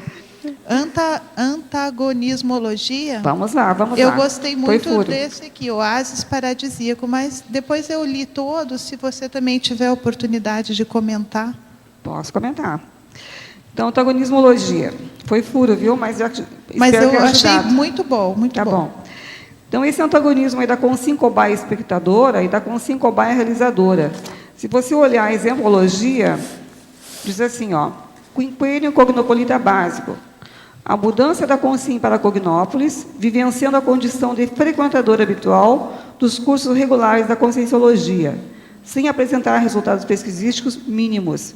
Então, a pessoa está na primeira condição, né? Na consincobaia espectadora. Está só olhando. E a condição do quinquênio cognopolita avançado. A vivência integrada e produtiva na cognópolis da consim intermissivista, denotando resultados intraconscienciais indubitáveis e resultados pesquisísticos úteis. Então, essa é a outra condição da cobaia. Ela está realizando, e a consincobaia realizadora. Então, você vê que as duas condições também são antípodas, né? O antagonismo voluntariado convencional e voluntariado consciencial. Na verdade, o voluntariado consciencial pode admitir, a pessoa que voluntaria aqui na conscienciologia também pode fazer um voluntariado convencional na SOCIM. Ok. Só que já é mais raro que a pessoa que está no voluntariado convencional, ela venha fazer um voluntariado consciencial. Não é impossível, né? Mas é mais raro. Ok? O antagonismo microminoria fanática e microminoria evolutiva. Eu até marquei essa parte aqui, ó, porque na hora que eu estava lendo o verbete, eu pensei assim, ó, que há pouco tempo, nessa minha vida intrafísica mesmo, eu fiz parte de religião. Então, eu fazia parte de uma microminoria fanática. Eu fanático religioso, né? Uhum. E me sinto agora que dei um salto, né? Eu faço parte de uma microminoria evolutiva. Nossa, já me sinto ótima. O antagonismo vivência em campus universitário e convive em campus consciencial. Para quem já teve a oportunidade de conviver em campus universitário, vai identificar a diferença que é o convívio num campus consciencial. Não tem nem qualificativo, né, para a gente dizer a diferença que é. É a condição do convencionalismo, é a condição da consciencialidade. E o antagonismo oásis paradisíaco e oásis reeducativo. Essa condição do oásis paradisíaco é mais para os políticos, né, gente? Vamos colocar nessa condição assim. E o oásis reeducativo é mais para o conscienciólogo. Então, aqui, na Cognópolis, nós estamos na condição do oásis reeducativo, por escolha própria. No meu caso, por escolha própria. Eu acho escolha nossa também, né? Muitos de vocês, eu penso que ninguém foi obrigado a vir para cá, né? Todo mundo escolheu estar aqui. Então, a condição de escolher que oásis que a gente quer estar. E o antagonismo, aglomeração humana e grupo evolutivo. Nós podemos encontrar em qualquer lugar grupos de pessoas se reunindo por motivos diversos. Mas encontrar grupo evolutivo não é uma coisa comum. Não há coisa usual. São poucos os grupos que a gente encontra que queiram evoluir. Então, eu acho que todas as condições são antípodas. Queria acrescentar alguma coisa a mais? Não, já está ótimo. Para mim está muito bom. Como a conscienciologia classifica e compreende o transtorno obsessivo compulsivo? Desde pequeno tem o toque, com fechaduras de porta e trabalha as emoções para acessá-los de vez. Olha, isso aí é um problema que é uma patologia que ela traz uma vantagem.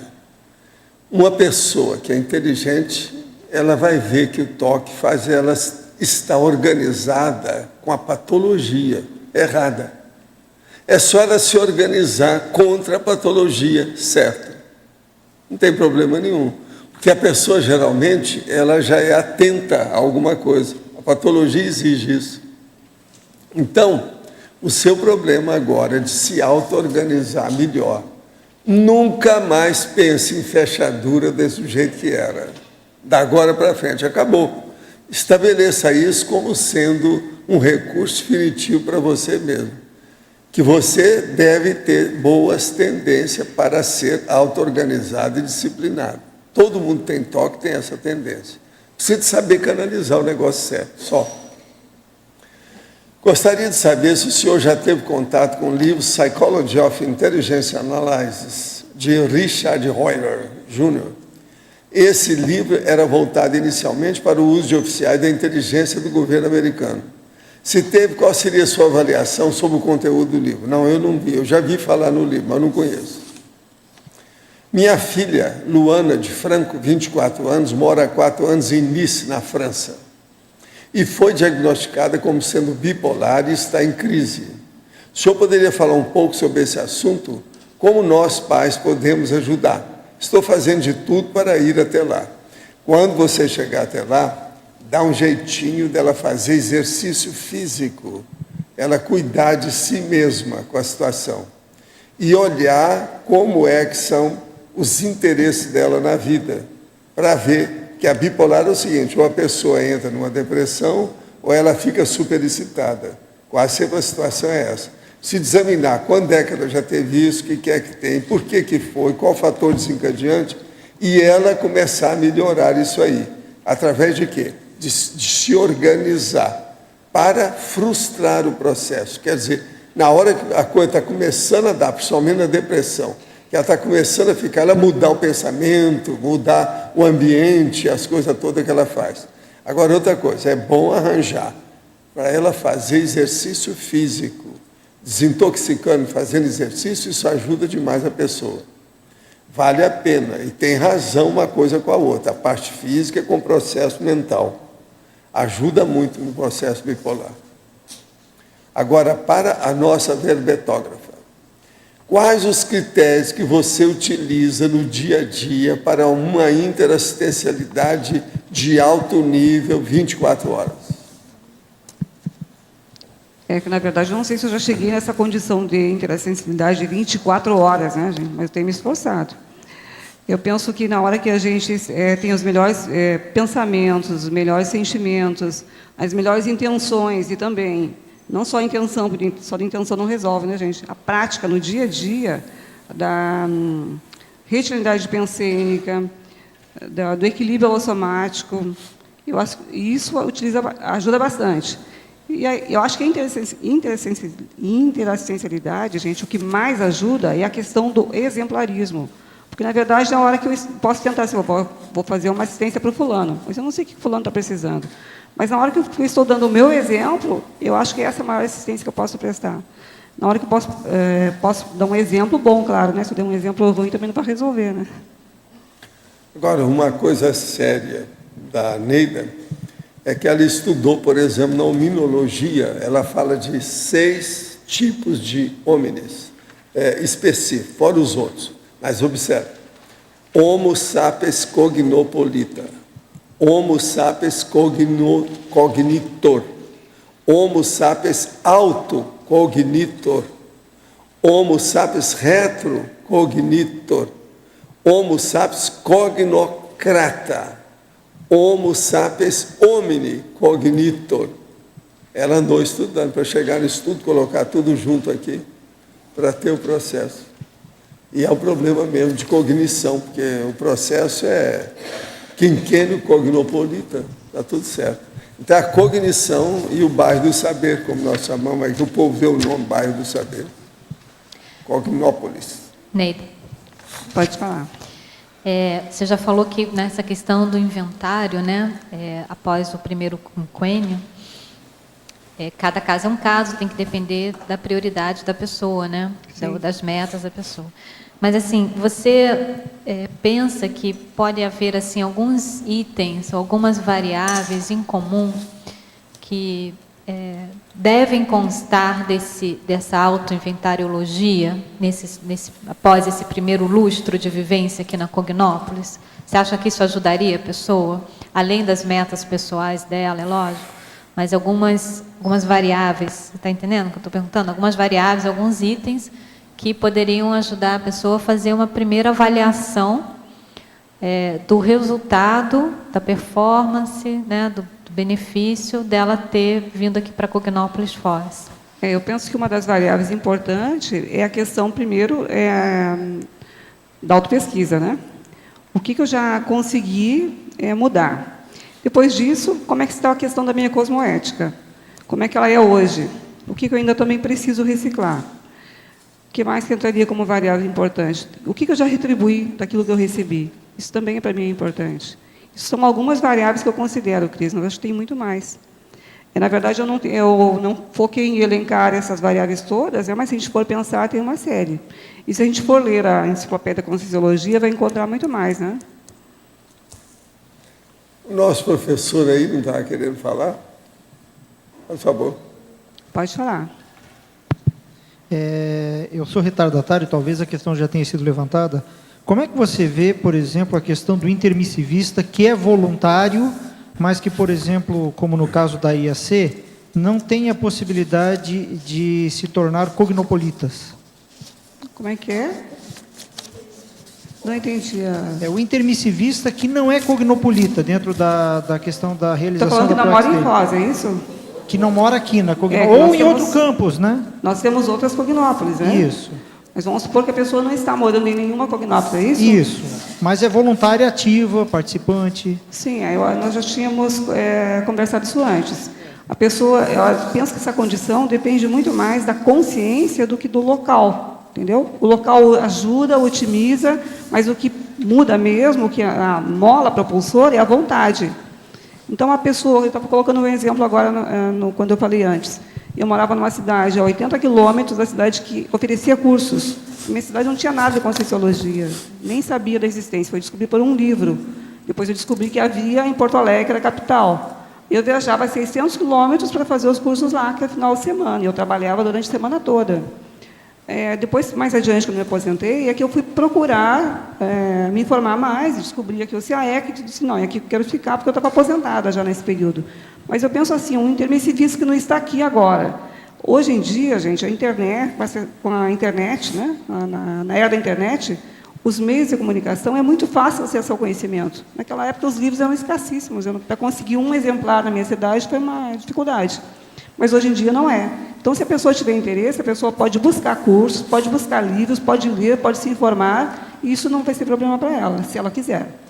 Uma coisa que eu percebo, por exemplo, eu sou muito dispersivo nas coisas, né? E estar morando na Cognópolis, acordar e ver o vizinho intermissivista, voluntário, estar aqui frequentando as tertúlias, tudo isso facilita na evitação dessa dispersão. Né? Respirar a conscienciologia na maior parte do tempo. Eu também penso que isso também depende da consciência, João, né? Porque são casos e casos. Se tu olhar a exemplologia que eu usei aqui, isso não vai corroborar o que você está falando. Porque a gente pode realmente se espelhar no outro, né? O que o outro está fazendo, de que forma que eu posso também estar contribuindo. Eu estou aqui na Cognópolis, então eu vejo que tem um curso, a Adriana vai para o curso, também vou, isso aí vai me levar a melhorar. Ok. Se a pessoa conseguir seguir o exemplo do outro, muito bom. Mas tem gente que não faz isso, não. Por quê? Porque vai depender da interconsciencialidade dela, ela que decide o que ela quer fazer. Cada caso é um caso. Neide, Mas, de qualquer forma, potencialmente, a gente pode falar que aqui, obviamente, é tudo mais otimizado. Então, se você soma a condição favorável com um comprometimento íntimo, você tem um resultado, uma performance muito maior do que se não tivesse.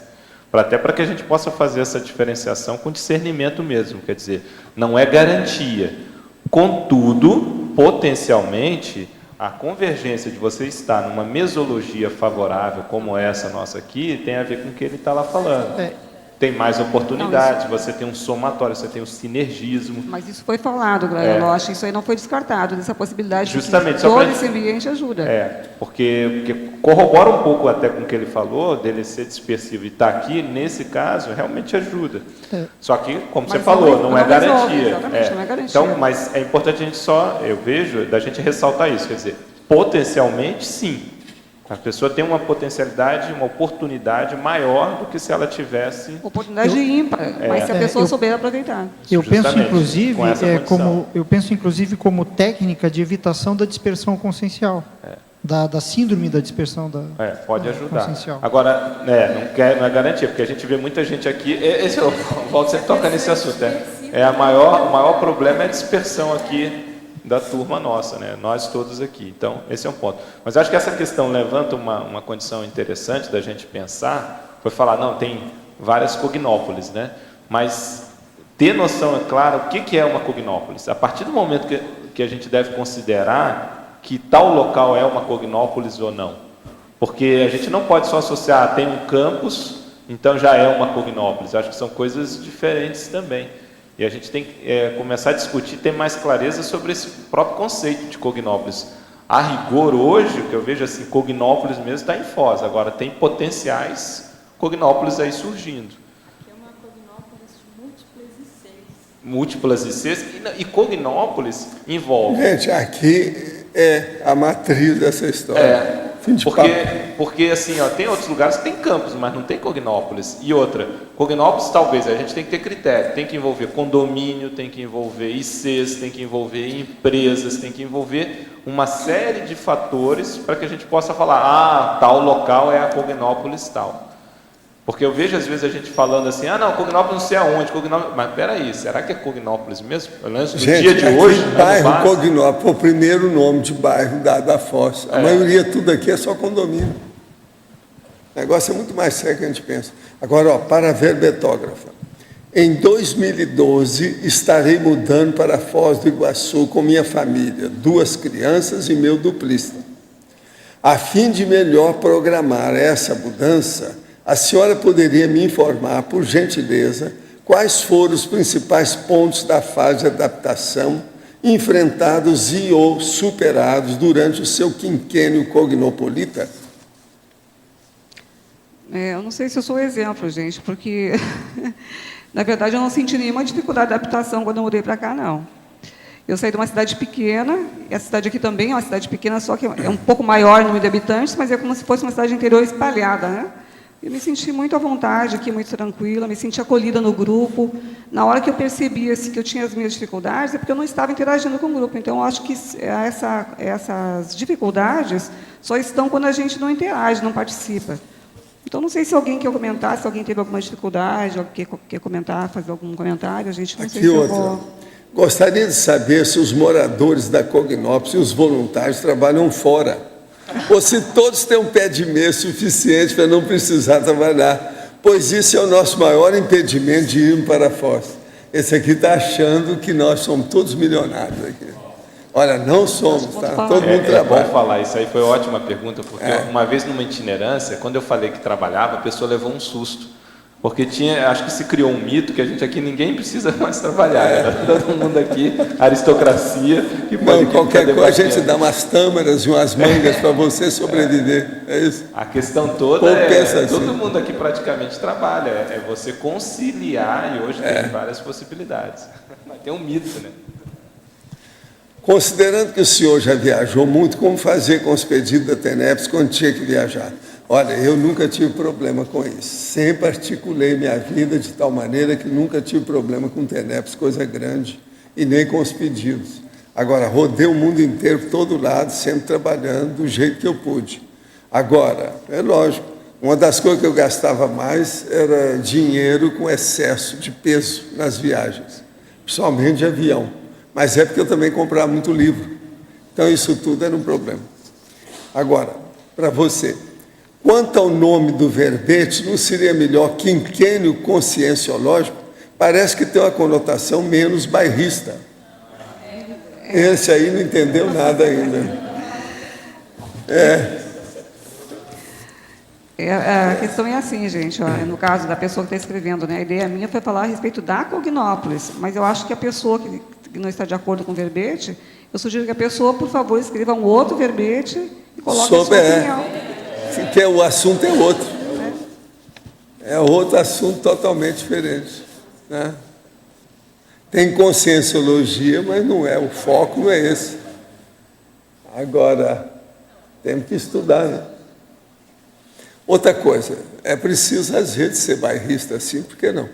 Eu acabei de dizer que aqui em Foz, agora que eles estão vendo que não tem outros bairros, tem condomínio. Eles têm dificuldade com o nome bairro, essa coisa toda, então é preciso chamar a atenção. Valdo, eu gostaria de colaborar com essa abordagem que ela fez, porque a dificuldade é falar, é um bairro. Se a gente não falar das diferenças, como o Lost falou, nós estamos sendo omissos com aqueles que não estão aqui, ou aqueles que estão achando muito difícil ganhar esse menos. Trabalho, e os 16 anos que nós estamos aqui? Vamos julgar fora? Não, e o esforço que se faz, as pessoas que trabalham, né, os que trabalham e querem estar presentes numa IC. A mudança da imagem pública, eu que era considerado um visionário doido, o furacão que veio para Foz, doido. Me chamar de doido.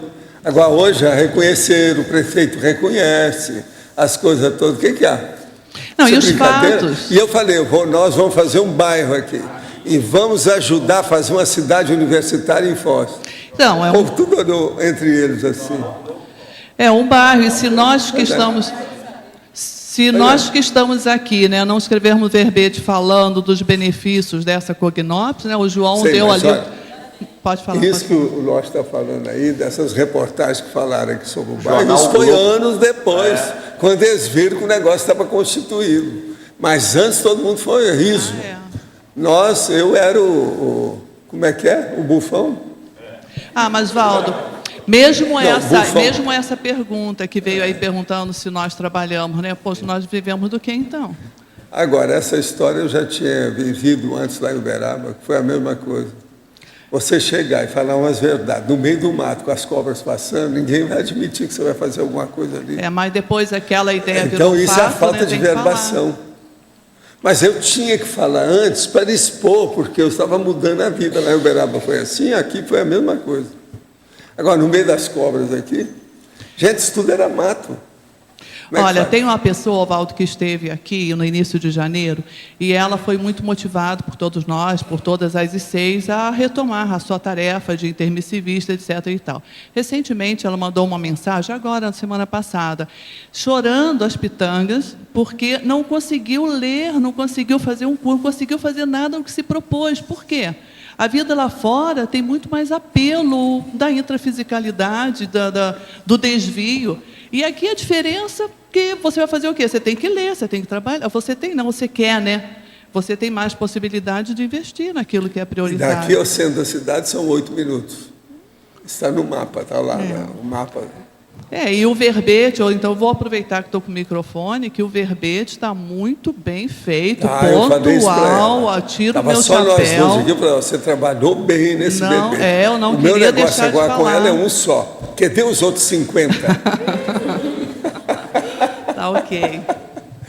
Mas pode falar, Oswaldo. Não, justamente eu queria acrescentar o que o Loche e a Marina estiveram falando, que eu acho que, e você mencionou várias vezes isso em tertúlia também, que tem duas coisas, talvez, a mais importante na hora de uma pessoa vir para aqui. Talvez a gente fale um pouquinho pela experiência de ter saído de um outro país para vir para aqui. E a primeira grande coisa é deixar as coisas bem encaixadas naquele lugar que você está deixando. Que é a primeira grande não desfalcar nada. Isso, ou seja, vir para aqui na hora que você, ou seja, ter a certeza que tudo aquilo ficou bem encaixado. Senão, do contrário, vai ter muitos problemas pela frente. Essa é a primeira grande questão, ou seja, analisar muito bem como é que a gente está deixando o local onde estava morando. E a segunda questão é a básica.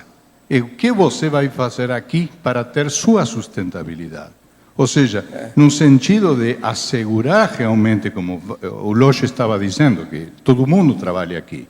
Então, é o fato justamente de ter assegurado isso, como para não ter problema de ficar 1 mês, 2 meses e ter que voltar. Ou seja, se preocupar inicialmente em ver tudo o que é necessário para que, de acordo com a sua profissão, de acordo com as suas atividades, possa encontrar uma coisa aqui para continuar o que ele está fazendo e que permita ter a sustentabilidade para que essa vinda seja uma questão de longo prazo.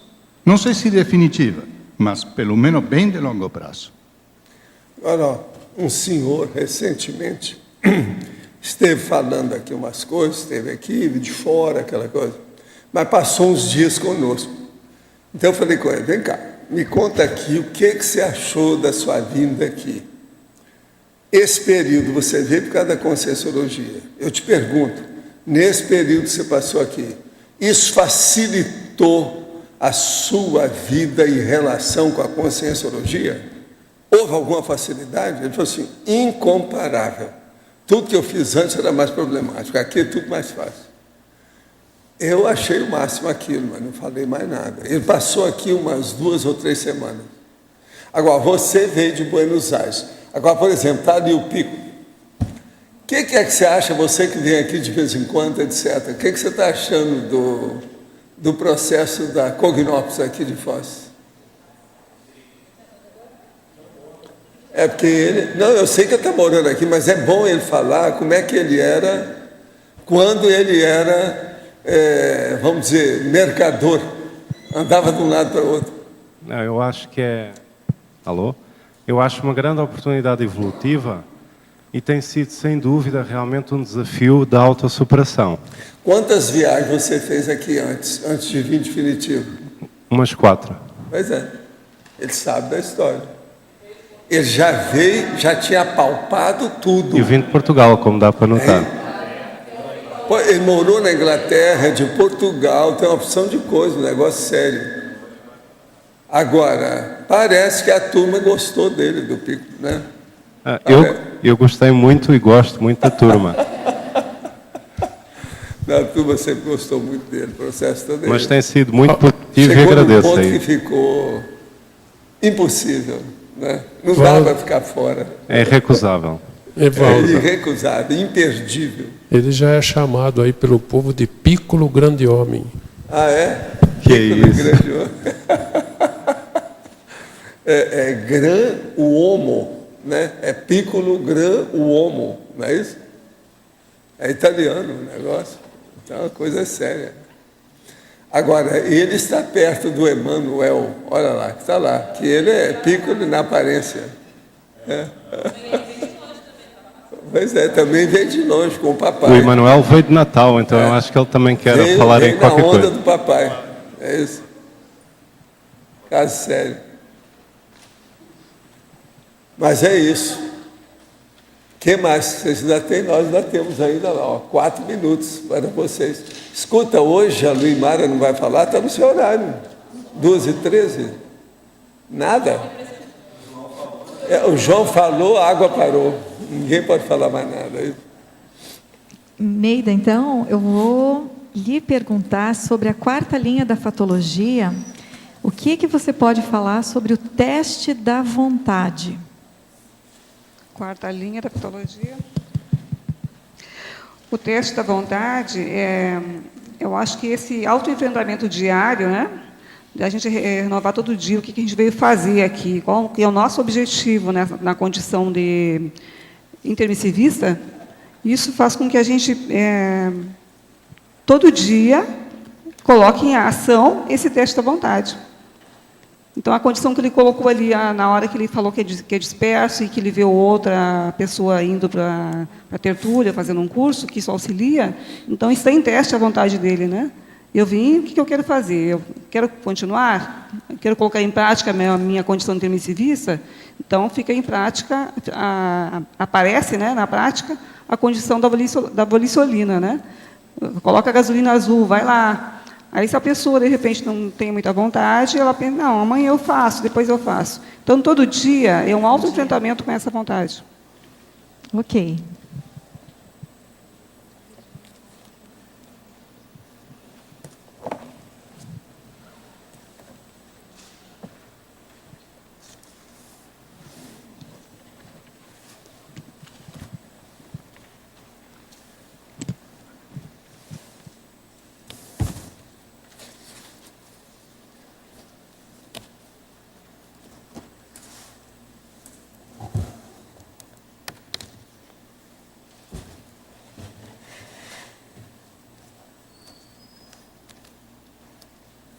Em vista de você ter calado a boca desse povo todo, é necessário, então, que você traga um verbete o mais depressa possível, para calar os próximos que aparecerem. O que vocês acham? Está certo?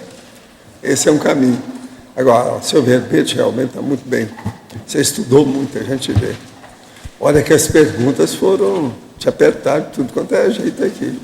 Eu vi o total, as coisas todas, e ela saiu muito bem. Cresceu. Isso é fora de série.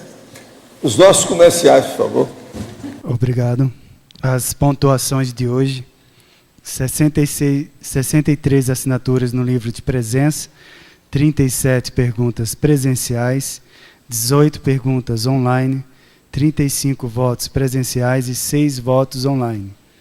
Os recados de hoje: a Alzira sobre o curso com Sintrafor, a Amê sobre 40 manobras energéticas, a Cristina Aracac sobre o fórum da TENEPS, a Rosa sobre o programa Verbetografia. Antes, a Eliana sobre o programa Amigos. Boa tarde. Olha, você não precisa esperar 5 anos para escrever um verbete e nem 5 anos para se tornar amigo da enciclopédia. Você pode fazer isso hoje, agora já. Muito fácil, basta ligar para o CAEC no 45 35 25 26 52 e fazer sua assinatura ou renovar a sua assinatura no ato. Ou pelo site www.enciclopediadaconscienciologia.org. Estamos aguardando por você. Obrigada. Boa tarde. Gostaríamos de convidar as pessoas interessadas em identificar o Trafor propulsor da sua evolução. Este curso com Sintrafor oportuniza as pessoas, através de dinâmicas específicas, se auto-identificar e elaborar a sua explicitação traforista, doando o seu Labicon como uma oportunidade evolutiva, tomando consciência das suas potencialidades evolutivas. Este curso será ministrado no dia 1º, 2 e 3 de julho, aqui em Foz do Iguaçu, na Consus, tendo sexta-feira à noite, começando às 19 horas, sábado o dia inteiro e domingo até o meio-dia. Inscrições e maiores informações podem ser feitas na recepção do CAEC ou no telefone 45 35 25 26 52. Obrigada. Boa tarde. Estou aqui para convidar você a participar do curso 40 Manobras Energéticas. Esse é um curso ministrado pelo professor Epicom Mário Oliveira. É um curso eminentemente prático, sem pré-requisito. São 4 dias em que trabalhamos intensamente as energias, a partir das manobras básicas, mas voltadas para um crescendo interassistencial. No final do curso, estamos aplicando o arco voltaico e percebendo que nós podemos empregar as nossas energias no dia a dia com muita facilidade. Se você mora no Nordeste, o meu convite é que você faça as 40 manobras daqui a 2 dias. De 23 a 26 de junho, em Natal.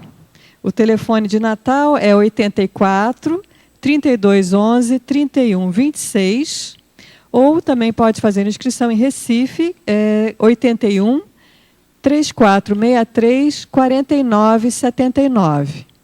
Mas, se você não tiver condição de fazer tão rapidinho, fica o convite para você vir a Foz do Iguaçu em setembro, quando esse curso será dado nos dias 20 22 a 25 de setembro, aqui no campus do Discernimento. O telefone aqui do CAEC, para você ter mais informações sobre o curso, forma de pagamento e tudo mais, é 45 3525 2652.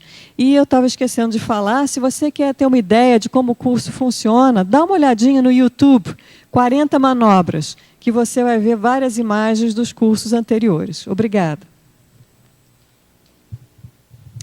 Boa tarde a todos. Gostaria de comunicá-los que o prazo para a entrega de trabalhos para o Fórum da TENEPS desse ano de 2011, o fórum ocorre de 19 a 21 de dezembro aqui em Foz do Iguaçu. Então, o prazo para a entrega de trabalhos foi prorrogado até o dia 30 de junho. Então, até o dia 30 desse mês de junho, nós estamos recebendo trabalhos para serem apresentados no Fórum da TENEPS. Os trabalhos devem ser enviados para o e-mail forumdateneps@caec.org. Obrigada. Boa tarde. O meu convite é para o programa Verbetografia. Vai ser no modelo intensivo, vai ser nas 2 primeiras semanas de julho. Então, dia 2 e dia 3, depois 9 e 10 de julho. A gente vai fazer a nossa parte presencial.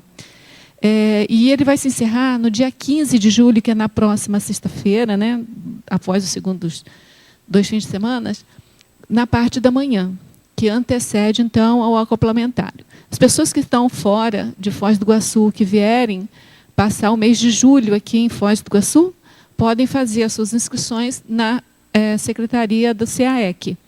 Esse programa ele tem uma parte virtual. Essa parte virtual ela é independente da inscrição no programa. Então, qualquer pessoa pode entrar no site da Tertúlia, página do Verbetógrafo, e assistir às 3 aulas virtuais que estão lá disponíveis, sem nenhum pré-requisito, sem nenhuma necessidade de fazer inscrição. Tá bom? A inscrição é necessária para a parte presencial. Obrigada, então.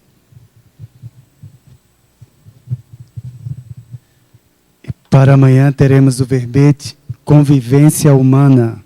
A especialidade Conviviologia. O autor sou eu mesmo, Roberto Laime. Obrigado pela presença de todos e até amanhã.